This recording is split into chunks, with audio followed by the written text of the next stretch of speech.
Welcome to my channel, Do It Yourself Deluxe, and today I'm going to be doing a tutorial on how I did this bottle wall. It's really cool. This is one of my favorite things I've ever done, using bottles I collected from the dumpster and made this wall that illuminates beautifully in my she shed. So I'm going to be doing this with some tutorials on how, I tell a story. This is a series I'm doing where I'm telling crazy, unusual stories, mixing with crazy, unusual do-it-yourselves. So if you like any of that stuff, please subscribe to the channel.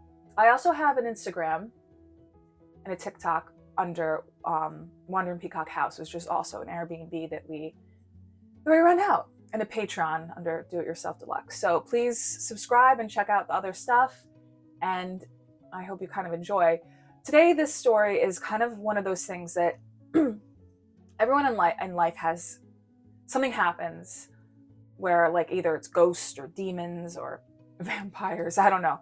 You don't believe in it, or Santa Claus, but then something sometimes happens and you're like, huh, maybe there's more to this situation.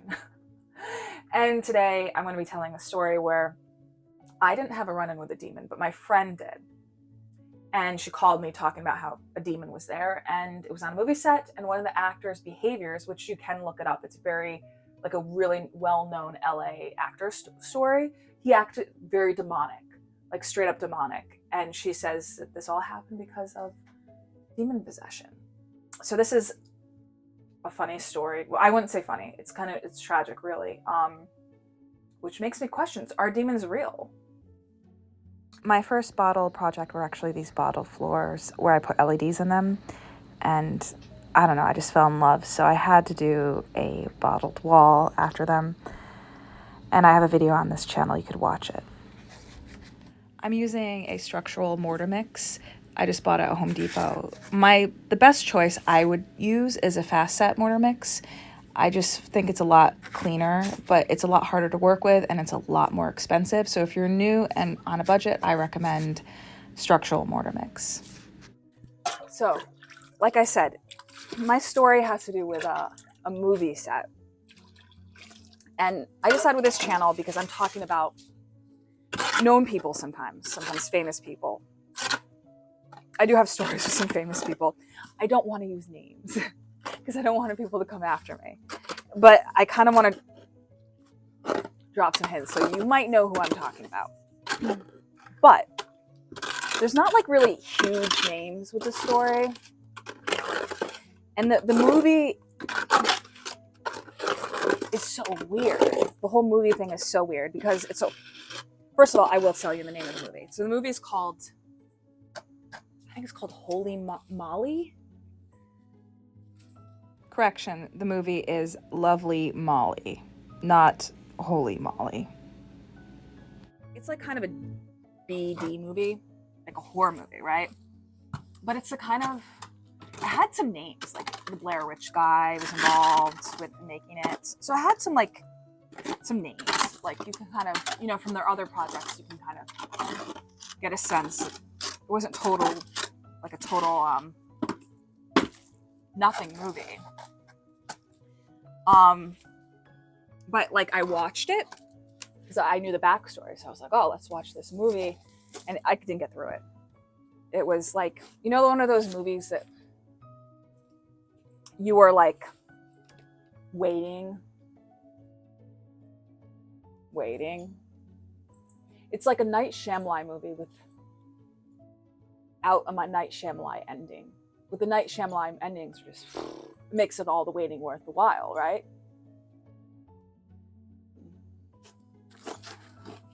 I didn't get to the ending, so maybe it had something of an ending, but it didn't look like it was getting there. So I couldn't get through. I fell asleep. And when it did come out, my friend, was talking about it because she was on the set of this movie, and she was like, "Oh, you have no idea. I went to the movie premiere, and it was like I had trouble watching it." So, like, the cast members were saying it's about their own movie. They were like, "Oh, it was just bad." And she was like, we're all talking about how the backstory to this movie is, like, so insane. And yeah, like, So they're all in the movie premiere being like, what? Sucks. They should do something on the backstory. But like, no one ever talked about the backstory. I'm going to talk about the backstory. Let me tell you. So my friend is at this movie set. I think it was filmed in like Massachusetts. She called me one day and she was like, there's a demon on my shoulder.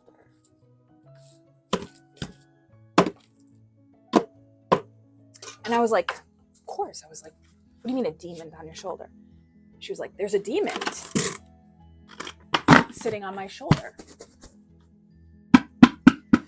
And I did not know what to think of this. You know, my friend's an artist. I'm an artist. So we tend to be wackadoodle. But this was like, you know, extreme. This was extreme wacky. So I talked with her about it, like any friend would. And she was like, yeah, there's a demon. You're just sitting here. We're getting demonized, the whole set. There was, I'm making snowflakes. She was making snowflakes to stop the demons from coming in. And,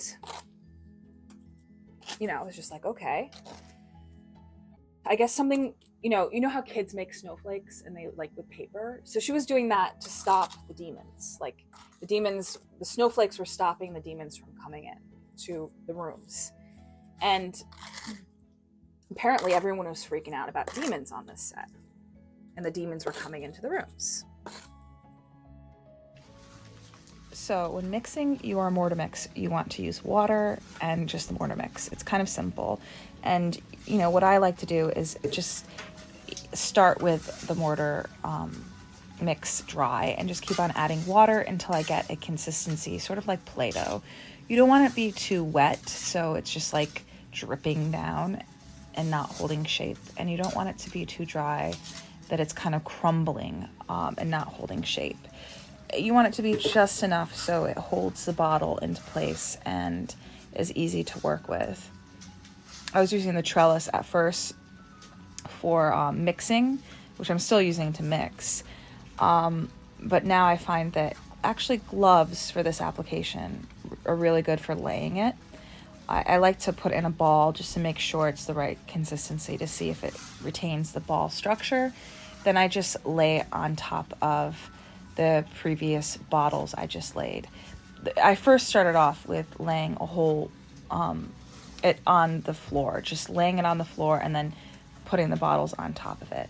But it goes first on the floor and then in between each layer of bottles, and then you need it on the top to just seal it off and hold the bottles into place. When it dries, it becomes like a stone wall with bottles.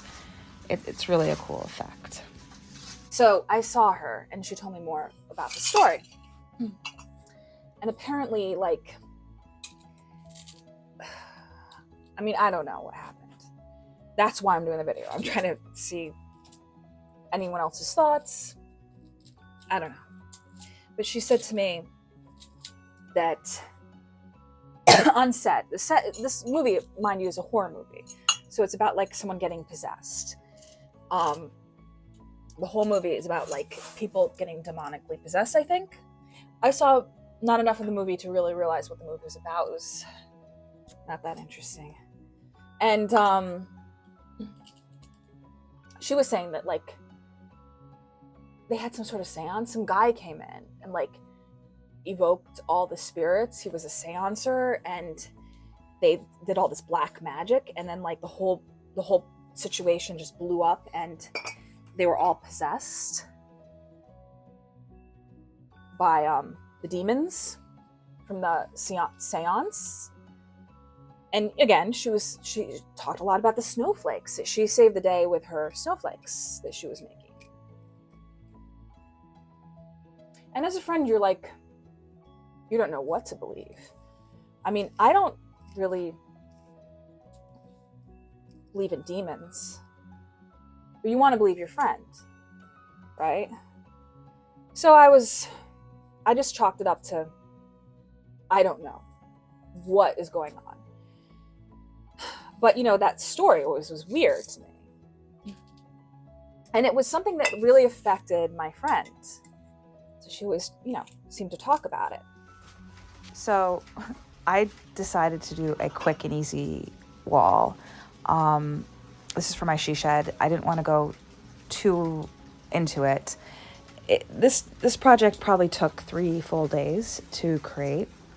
If I cut each individual bottle, took off each bottle label, sanded the bottles, and all of that jazz, it would have been probably a cleaner look, but it would have taken probably a month.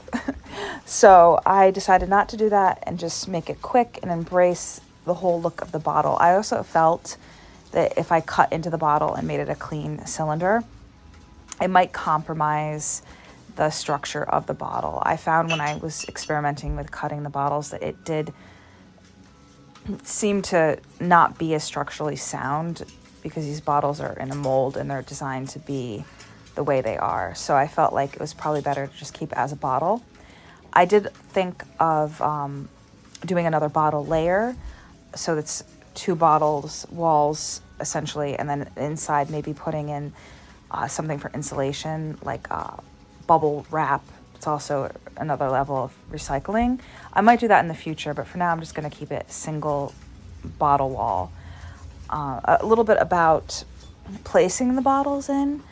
I first take the bottle, I put it in the position, I squeeze down into the cement, really getting the cement in between the cracks, and then I rotate it.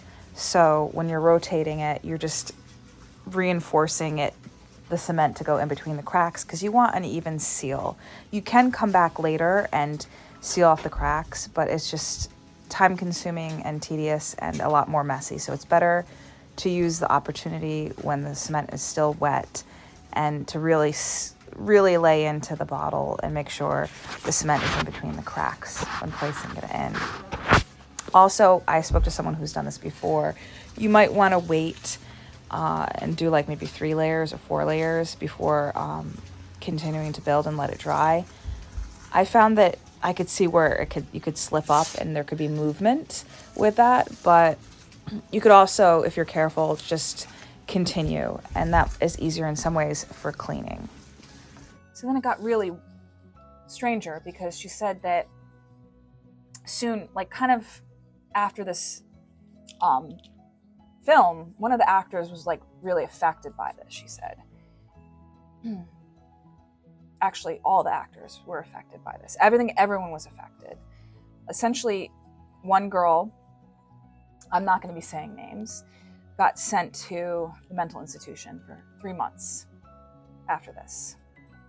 And another guy like really went crazy. And, you know, the girl I knew, and I like her very much. So that one was the one I focused on, like in my head, you know, like if you said, you know, someone you like and you met is kind of like a friend to you, your friends, like they're good friends with your good friend, you care about them to a degree. So you kind of, you're like, oh no, is she okay? Oh my God, that's terrible. So I was more focused on the girl that I knew, like in how she's doing in my head, you know, like that's so sad, you know, I hope she's okay, you know, that kind of thing. But she did say something about a guy, and he got the worst part of it, according to her, and he just, you know, he committed suicide, and because of the demonization. I guess he committed suicide not right after, but like sometime after all this. But I didn't really like pay him much attention because, you know, I never met this guy. He was a good friend with my friend, but I never hung out with him. So I didn't really like, you know, focus on his story. But his story was the story. I wasn't paying as much attention to the media as I should have been. And it took me like years later. So this happened in 2012. And it wasn't until maybe 2014 that I saw one of the guys on an episode of Hollywood True Crime. I was visiting a friend's house and they were watching it, and on the TV it said that this actor from Sons of Anarchy, leave his name, I'm not going to mention his name, but he was on Sons of Anarchy. He also dated Katy Perry and some other TV shows. So he was known, right? And he was a big actor on this film set that my friend was at, that they got demonically possessed. And soon after, he started getting like more and more of a mental breakdown, I guess. And he ended up, according to the TV show that I saw, well, first of all, my friend just said he jumped off a roof and killed himself. But it was more than that. He pulled the limbs off of a cat, which to me was the craziest part. Killed his landlady, who was a super nice lady who ran like an artist retreat and really took him in. And then he jumped off the roof and killed himself. But my friend, I was watching this and thinking, you know, wow, was that a demonic possession thing? But nothing was said about the movie set or anything like that. So I guess, I don't know, they just said he got into a car wreck that could have affected his brain and he took some drugs. That is a mystery. I've never heard about what my friend said about this movie set where they all got demonically possessed. And then years later, fairly recently, I was watching true crime, which I'm kind of a fan. And I was watching Mr. Ball, and he does a bunch of true crime stuff. This is Mr. Balling in the episode that I was watching. He was talking about this actor, and usually this guy goes into in depth into the person, and he didn't mention this horror movie. So, I don't know. After I do a few layers, 3 or 4 layers, I like to go through with my gloves. These are like dishwashing gloves, and I like to just remove the bulk of the excess of the mortar mix. Just if anything's sticking out, and just also push it in if there's any cracks. Just push in the mortar mix so you can't see the light. I like to do this after I do a few layers, so I'm not pushing up the bottles, so there's some pressure there. And I can also go harder on and do more pushing in on the bottles that are like 3 layers down. So that really helps when there's some tension of weight to do a more thorough job of cleaning with the gloves. So ta-da! I'm back. I love the wall. Oh, it's so beautiful. I mean, I did some painting jobs, so I got some paint on it, but it's really easy to clean. It's really tactile. I just love how the light shines through. There's some bottles that are really cool. Like actually I think it's an old school olive oil bottle. Olive oil. That's my favorite. And my second favorite has to be, I don't see them right here. They're not in this area, but the like vodka. One of the vodkas are really blue and big. I like that. So if you live in my town, keep on drinking the vodka and I'm going to collect your bottles. So about this story, I don't know. I don't know if it was like drugs, hallucinogenics. I know it was a horror movie, so they were just on some sort of same trip, like the demonic trip, or with drugs. Or there was a demonic situation. I mean, my friend swears a demon possessed this actor and yada yada. But I don't know. And I kind of want to put this out in the universe because maybe someone has an answer out there. Maybe there's more to the story that I don't know. Because I wasn't on the set, my friend was. I just got phone calls. So I hope you enjoyed. And if you want to check out more material, I'm on Instagram under Wandering Peacock House, and also a TikTok under the same name, and a Patreon, Do It Yourself Deluxe. So if you want to, join that, you're welcome to. So hope to see you in the future. Have a beautiful day, and I hope my story wasn't a Debbie Downer.